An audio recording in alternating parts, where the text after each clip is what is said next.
नमस्कार दोस्तों ज्ञान बिंदु जीएस एकेडमी पटना के द्वारा जो करंट अफेयर्स का वार्षिकांक निकाला गया है उसके अभी हम प्रैक्टिस सेट का अभी हम डिस्कस करेंगे। दोस्तों यह प्रैक्टिस सेट जो है स्पेशल बिहार दरोगा के जो अभ्यर्थी है उनके लिए उनके दृष्टिकोण से उसके एग्जामिनेशन के दृष्टिकोण से बनाया गया है। बाद बाकी अगर आप टीचर्स का भी तैयारी कर रहे हैं, बिहार बीपीएससी टीचर का भी तैयारी कर रहे हैं तो उसमें भी यह आपको काम आएगा। वार्षिकांक है दोस्तों, टोटल इसमें 2022 को कवर किया गया है। टोटल इसमें जो है दोस्तों आपको 40 सेट दिया गया है। कितना सेट दिया गया है? 40 सेट दिया गया है। बिहार दरोगा अभ्यर्थियों के लिए है करंट अफेयर्स वार्षिकांक 2022 से 23। टोटल इसमें दोस्तों 40 सेट को कवर किया गया है, जिसमें से आज आपको हम बिहार दरोगा मॉडल सेट 1 को डिस्कस करेंगे। बिहार दरोगा मॉडल सेट 1 को डिस्कस करने वाले हैं। आइए बढ़ते हैं। साथ में जो है कुछ अन्य महत्वपूर्ण टॉपिक वाइज इसमें मॉडल प्रैक्टिस सेट भी दिया गया है, जिसको बाद में हम डिस्कस करेंगे। पहले टारगेट ले लेते हैं कि इस बुक को ख़त्म करना है दोस्तों एग्जाम से पहले। चलिए बढ़ते हैं प्रश्न की तरफ। पहला प्रश्न दिया है दोस्तों, प्रथम प्रश्न है कि निम्नलिखित में से किसके द्वारा सुस्वागतम ऑनलाइन पोर्टल जारी किया गया है? सही उत्तर हो जाएगा ऑप्शन डी, सर्वोच्च न्यायालय। सुस्वागतम पोर्टल किसके द्वारा, सुस्वागतम ऑनलाइन पोर्टल किसके द्वारा जारी किया गया है दोस्तों? सर्वोच्च न्यायालय के द्वारा। एग्जाम के अंदर में क्वेश्चन पूछा जा सकता है दोस्तों कि सर्वोच्च न्यायालय की स्थापना कब हुआ था? तो सर्वोच्च न्यायालय का स्थापना हुआ था 26 जनवरी 1950 को। सर्वोच्च न्यायालय का स्थापना कब हुआ था? 26 जनवरी 1950 को। सर्वोच्च न्यायालय का प्रथम मुख्य न्यायाधीश का क्या नाम था दोस्तों? प्रथम मुख्य न्यायाधीश सर्वोच्च न्यायालय के प्रथम मुख्य न्यायाधीश का क्या नाम था दोस्तों? एच.जे. कानिया। एग्जाम के अंदर में दोस्तों क्वेश्चन पूछा जा सकता है कि पटना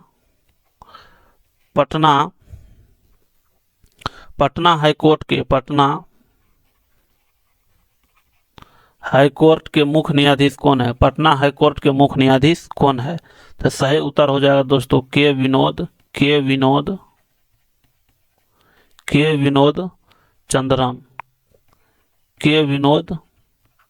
चंद्रन। पटना हाई कोर्ट के जो है न्यायाधीश कौन है दोस्तों? के विनोद चंद्रन है। आइए बढ़ते हैं दोस्तों नेक्स्ट प्रश्न की तरफ। अगला प्रश्न है कि भारत में राष्ट्रीय आय का आंकड़ा यानी डेटा निम्नलिखित में से कौन सा कार्यालय या संस्था जारी करता है? भारत में राष्ट्रीय आय का आंकड़ा यानी डेटा निम्नलिखित में से कौन सा कार्यालय जारी करता है? सही उत्तर हो जाएगा ऑप्शन डी, राष्ट्रीय सांख्यिकी कार्यालय। भारत में जो है दोस्तों राष्ट्रीय आय के आंकड़ों के लिए वित्तीय वर्ष, एग्जाम के अंदर में पूछा जा सकता है कि भारत में राष्ट्रीय आय के आंकड़ों के लिए वित्तीय वर्ष कब से कब होता है दोस्तों? तो 1 अप्रैल से लेकर के 31 मार्च तक। 1 अप्रैल से लेकर के 31 मार्च तक। एग्जाम के अंदर में दोस्तों क्वेश्चन पूछा जा सकता है कि राष्ट्रीय सांख्यिकी कार्यालय जो है कब से राष्ट्रीय आंकड़ा का डाटा जो है जारी कर रहा है? तो 2019 से जारी कर रहा है। कब से जारी कर रहा है दोस्तों? 2019 से जारी कर रहा है। 2019 से पहले कौन जारी करता था दोस्तों? केंद्रीय सांख्यिकी कार्यालय। 2019 से पहले कौन जारी करता था? केंद्रीय सांख्यिकी कार्यालय। और वर्तमान में 2019 के बाद राष्ट्रीय सांख्यिकी कार्यालय जारी कर रहा है। अगला प्रश्न है, निम्नलिखित में से किस देश में 20वां एशियाई खेल का आयोजन किया जाएगा? सही उत्तर हो जाएगा ऑप्शन सी, जापान। 20वां एशियाई खेल का आयोजन कहाँ पे किया जाएगा दोस्तों? जापान में किया जाएगा। जो कब होगा दोस्तों? 2026 में होगा। इसका आयोजन कब होगा दोस्तों? 2026 में। उसके बाद 21वां एशियाई खेल का आयोजन जो है दोस्तों कहाँ पे किया जाएगा? कतर दोहा में। कब होगा दोस्तों? यह इसका आयोजन 2030 में होगा। उसके बाद 22वां एशियाई खेल का आयोजन कहाँ पे होगा दोस्तों? रियाद में होगा, जो सऊदी अरब में है। रियाद यानी सऊदी अरब में। सऊदी अरब में। इसका आयोजन कब होगा दोस्तों? 2034 में। इसका आयोजन कब होगा? 2034 में। आइए बढ़ते हैं नेक्स्ट प्रश्न की तरफ। अगला प्रश्न है कि वर्तमान में बिहार के राज्यपाल कौन है? सही उत्तर हो जाएगा ऑप्शन डी, राजेंद्र विश्वनाथ अरलेंकर। राजेंद्र विश्वनाथ अरलेंकर। फागू चौहान दोस्तों कहाँ के राज्यपाल है? फागू चौहान जो है दोस्तों मेघालय के राज्यपाल है। कहाँ के राज्यपाल है? मेघालय के राज्यपाल है। रमेश बैस कहाँ के राज्यपाल है? रमेश बैस जो है दोस्तों महाराष्ट्र के राज्यपाल है। कहाँ के राज्यपाल है? महाराष्ट्र के राज्यपाल है। शिव प्रताप शुक्ल कहाँ के राज्यपाल है? तो यह है दोस्तों हिमाचल प्रदेश के। कहाँ के है दोस्तों? हिमाचल प्रदेश। हिमाचल प्रदेश के राज्यपाल कौन है दोस्तों? शिव प्रताप शुक्ल। मेघालय के राज्यपाल कौन है दोस्तों? फागू चौहान। और महाराष्ट्र के राज्यपाल कौन है? रमेश बैस। और वर्तमान में बिहार के राज्यपाल कौन है? राजेंद्र विश्वनाथ अरलेंकर। अगला प्रश्न है, भारत में पारंपरिक तौर पर हरिद्वार, प्रयागराज, नासिक तथा उज्जैन में कुंभ मेला का आयोजन किया गया। उपर्युक्त के अतिरिक्त निम्नलिखित में से किस अन्य स्थान पर कुंभ मेला का आयोजन फरवरी 2023 में किया गया? सही उत्तर हो जाएगा दोस्तों ऑप्शन बी, बांसबेरिया पश्चिम बंगाल। बांसबेरिया पश्चिम बंगाल। पश्चिम बंगाल में जो यह मतलब कुंभ का मेला लगा था दोस्तों, इस कुंभ का मेला का क्या नाम था? त्रिवेणी कुंभ का मेला। इस कुंभ के मेला का क्या नाम था? त्रिवेणी कुंभ का मेला। भारत में जो है 4 और अन्य जगह पर जो है दोस्तों कुंभ का मेला लगता है। जैसे नासिक में लगता है गोदावरी नदी के तट पर, उसके बाद उज्जैन में लगता है क्षिप्रा नदी के तट पर, और हरिद्वार में लगता है गंगा नदी के तट पर, और प्रयागराज में लगता है गंगा, यमुना और सरस्वती के संगम पर। आइए बढ़ते हैं अगला प्रश्न की तरफ। अगला प्रश्न है कि बत्तख की चोंच वाले डायनासोर प्रजाति के अवशेष निम्नलिखित में से किस देश में मिला है? सही उत्तर हो जाएगा दोस्तों ऑप्शन ए, चिली। बत्तख की चोंच वाले डायनासोर की प्रजाति के अवशेष कहाँ पे मिले हैं दोस्तों? चिली में मिले हैं। यह अवशेष है दोस्तों 72 मिलियन वर्ष पुराना है। यह अवशेष जो आपको दोस्तों 72 मिलियन वर्ष का है दोस्तों पुराना है। एग्जाम के अंदर में दोस्तों क्वेश्चन पूछा जा सकता है कि डायनासोर जो है, डायनासोर किस काल में पाए जाते थे? तो डायनासोर जो है दोस्तों क्रिटेशियस काल में पाए जाते थे। और एग्जाम के अंदर में यह भी पूछा जा सकता है दोस्तों कि डायनासोर का उत्पत्ति कब हुआ, यानी डायनासोर पृथ्वी पर कब विकसित हुआ, कितने साल पहले? तो लगभग जो है अभी से 23 करोड़ साल पहले जो है पृथ्वी पर डायनासोर का क्या हुआ था? डायनासोर विकसित हुए थे। आइए बढ़ते हैं नेक्स्ट प्रश्न की तरफ। अगला प्रश्न दिया दोस्तों कि कार्बन सीमा समायोजन तंत्र किस संगठन द्वारा विकसित किया गया है? सही उत्तर हो जाएगा दोस्तों ऑप्शन बी, यूरोपीय संघ। सही उत्तर हो जाएगा दोस्तों ऑप्शन बी, यूरोपीय संघ। एग्जाम के अंदर में दोस्तों क्वेश्चन पूछा जा सकता है कि बताइए कि यूरोपीय संघ का स्थापना कब हुआ था? कब हुआ दोस्तों? 1958 में। 1958 में। इस यूरोपीय संघ का मुख्यालय कहाँ पे है दोस्तों? ब्रुसेल्स है। कहाँ पे है दोस्तों? ब्रुसेल्स। ब्रुसेल्स कहाँ पड़ता है दोस्तों? बेल्जियम में पड़ता है। कहाँ में पड़ता है? बेल्जियम में पड़ता है। आइए बढ़ते हैं नेक्स्ट प्रश्न की तरफ। अगला प्रश्न है दोस्तों कि वर्ष 2021 का गांधी शांति पुरस्कार निम्नलिखित में से किसे प्रदान किया गया है? सही उत्तर हो जाएगा दोस्तों option C, Gita Press Gorakhpur. Gita Press Gorakhpur. Exam के अंदर में दोस्तों क्वेश्चन पूछा जा सकता है कि बताइए गीता प्रेस का स्थापना कब हुआ था? तो गीता प्रेस का स्थापना कब हुआ था दोस्तों? 1923 में हुआ था। 1923 में हुआ था। और गीता प्रेस को इस बार इसलिए जो यह गांधी शांति पुरस्कार दिया गया क्योंकि इस बार जो है यह गीता प्रेस ने 14 भाषाओं में जो है टोटल 21.7 करोड़ पुस्तकें 21.7 करोड़ पुस्तकें जो है इस बार प्रकाशित किए हैं। इसीलिए इसको इस रिकॉर्ड के लिए 2021 में गांधी शांति पुरस्कार दिया गया है।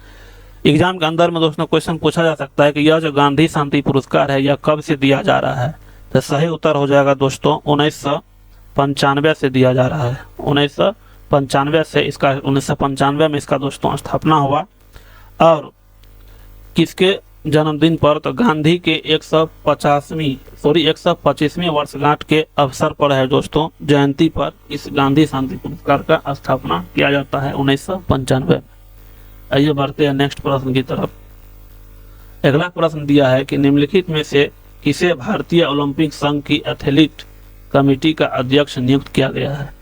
सही उत्तर हो जाएगा दोस्तों ऑप्शन बी, मैरी कॉम। सही उत्तर हो जाएगा दोस्तों ऑप्शन बी, मैरी कॉम। पीटी उषा कौन है दोस्तों, जब पूछेगा पीटी उषा का भारतीय ओलंपिक संघ की पहली महिला अध्यक्ष है। पीटी उषा कौन है दोस्तों, भारतीय ओलंपिक संघ की पहली महिला अध्यक्ष। चलिए आपको बताना है दोस्तों कि वर्तमान में बीसीसीआई के अध्यक्ष कौन है। वर्तमान में बीसीसीआई के अध्यक्ष कौन है दोस्तों, तो रोजर बिन्नी है। कौन है दोस्तों, रोजर बिन्नी है। उसके बाद है दोस्तों एयर इंडिया के अध्यक्ष कौन है दोस्तों, एन चंद्रशेखरन।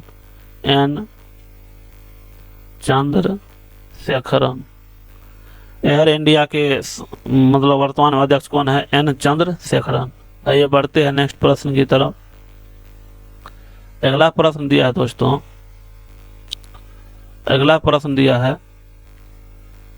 वर्ष 2023 में विश्व कैंसर दिवस का थीम क्या रखा गया है। सही उत्तर हो जाएगा दोस्तों option A, close the care gap. विश्व कैंसर दिवस का थीम क्या है दोस्तों, close the care gap. Exam के अंदर में दोस्तों क्वेश्चन पूछा जा सकता है कि बताइए विश्व कैंसर दिवस कब मनाया जाता है। तो विश्व कैंसर दिवस कब मनाया जाता है दोस्तों, 4 जनवरी को। कब मनाया जाता है, 4 जनवरी को। हेल्थ फॉर ऑल किसका थीम था दोस्तों, हेल्थ फॉर ऑल जो है दोस्तों विश्व स्वास्थ्य दिवस का, विश्व स्वास्थ्य दिवस का थीम क्या था दोस्तों, हेल्थ फॉर ऑल था। विश्व स्वास्थ्य दिवस कब मनाया जाता है दोस्तों, 7 अप्रैल को। वी कैन एंड टीबी किस भारत को जो है टीबी को खत्म करने का लक्ष्य जो रखा है उसका जो है दोस्तों थीम क्या था दोस्तों, वी कैन एंड टीबी। आपको बताना है दोस्तों, आपको बताना है कमेंट बॉक्स के माध्यम से कि टीबी को खत्म करने का लक्ष्य भारत सरकार ने कब तक रखा है, कमेंट के माध्यम से बताइए। अगला प्रश्न है दोस्तों, महिला विश्व मुक्केबाजी चैंपियनशिप 2023 का शुभंकर किसे बनाया गया है। सही उत्तर हो जाएगा दोस्तों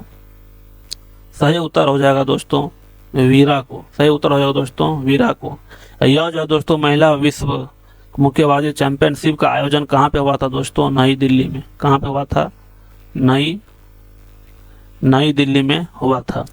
उसके बाद है दोस्तों ओली किसका शुभंकर है दोस्तों, 15वां विश्व हॉकी विश्व कप 2023 का शुभंकर कौन है दोस्तों, ओली है, जिसका आयोजन कहाँ पर हुआ था, ओडिशा में हुआ था।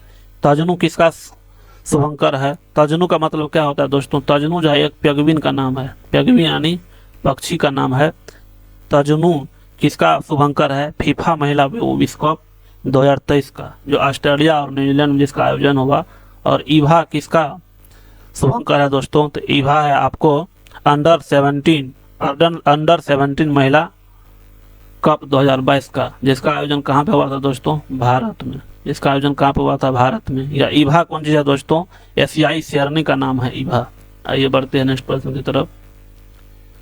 MQ9 समाचारों की सुर्खियों में रहा यह क्या है। सही उत्तर हो जाएगा दोस्तों ऑप्शन सी, मानव रहित हवाई वाहन। सही उत्तर हो जाएगा मानव रहित हवाई वाहन। अगला प्रश्न है दोस्तों कि निम्नलिखित में से किस देश के साथ भारत तथा हरिमाऊ शक्ति सैन्य अभ्यास किया जाता है।